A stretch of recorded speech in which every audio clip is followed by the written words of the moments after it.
So this week's Sustainability is on stories of success and eco-anxiety. So what do we do when the future seems overwhelming, and what are the success stories of sustainability both locally and globally? And my name is Emma Cowen, and I'm a peer educator, and this is our weekly Sustainability. So what does sustainability at UNCW look like? The first thing you can do if you want to get involved is to sign our sustainability pledge. The pledge is a way that we can show that we have support from the student body if we want to implement new projects on campus. Our goal is to get 4% of the student body to contribute to the pledge, because 4% is the proven percentage it takes to actually make a change on campus or in politics. And we did have to start the pledge over this semester, so we're really encouraging everybody to sign the pledge again, even if they've signed it in the past. So some other things you can do to get involved with sustainability are some of our sustainable programs, Sustainabili-Tea being one of them. So we also have TGF mini grants, we have Gold Talent events as well. So any way you get involved is a way that you can contribute to sustainability success on campus.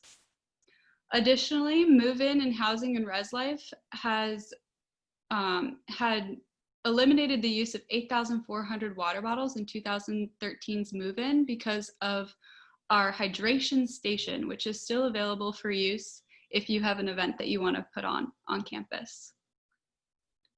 Additionally, we have Feast Down East, which is an awesome way not only to connect with your community, but to eat locally and learn how local produce is important when it comes to buying local and supporting local farmers and agriculture.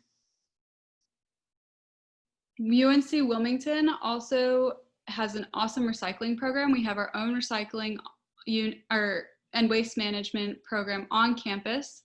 They have recently implemented a recycling styrofoam option, and they take technology as well, and they have the goal of having less than 10% of all waste generated on campus going to the landfill. So we really want to support our recycling program as well. And then lastly, we have our land use at UNCW. This is very sustainable because we have two nature preserves. One is going to be on campus and one is in the community. And additionally, any pond that you see on campus is containing stormwater and is going to be used for irrigation when it comes to landscaping. So that's a really awesome program that we have as well. So I have this little video clip. Hopefully it will play. I don't know if it will.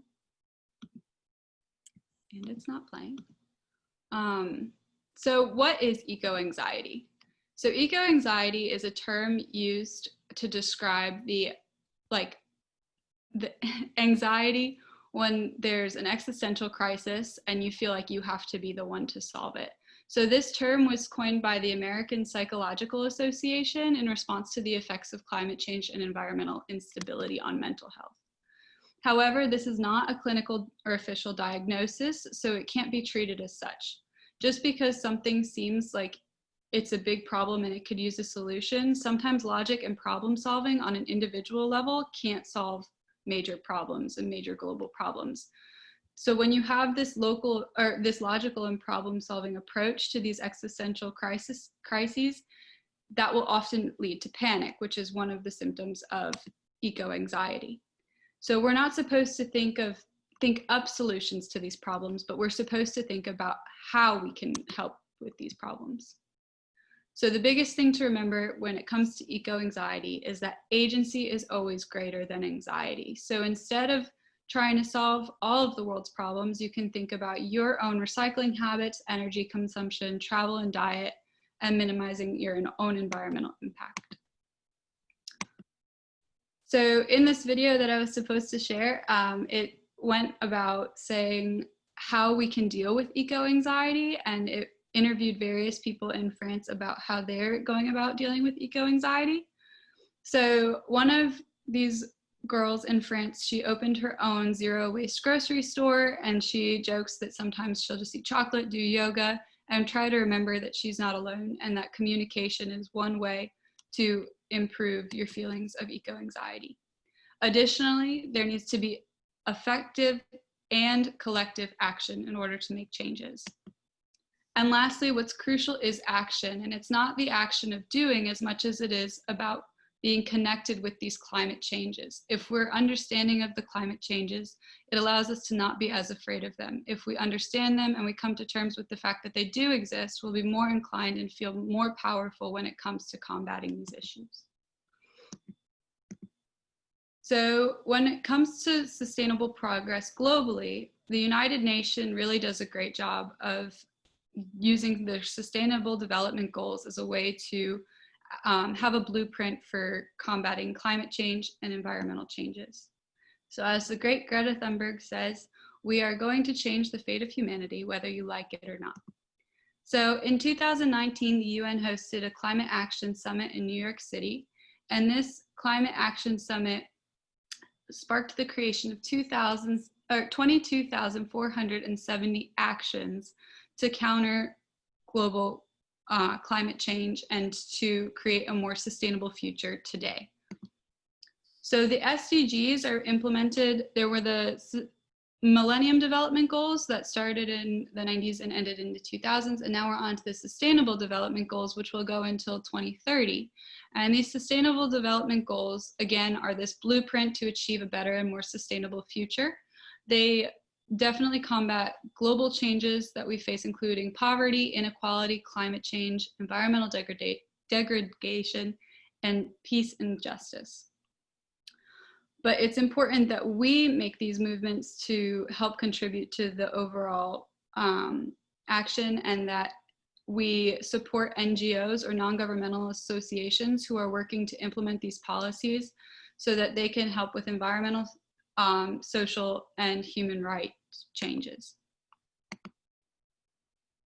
So this international success can inspire us. So here are some of the things that we can do in order to make a change when it comes to climate change or environmental change in general, to create a more sustainable future for ourselves and for our communities. So the first things first is to pick something you're passionate about. Everybody has their own path. So if you pick what you're passionate about, that can set you up with individual goals that you can set and achieve for yourself.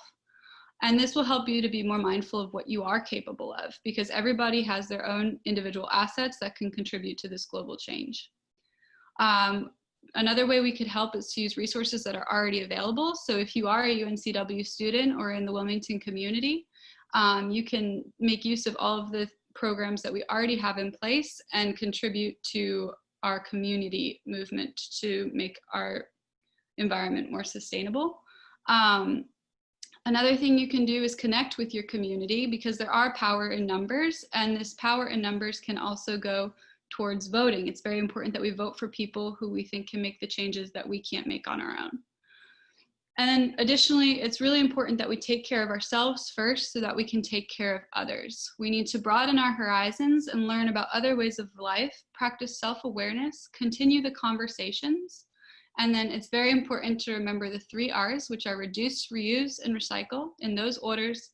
Embody the 3 E's, which are environmental stewardship, economic vitality, and social equity, and to have compassion, kindness, and understanding for others in order to take action.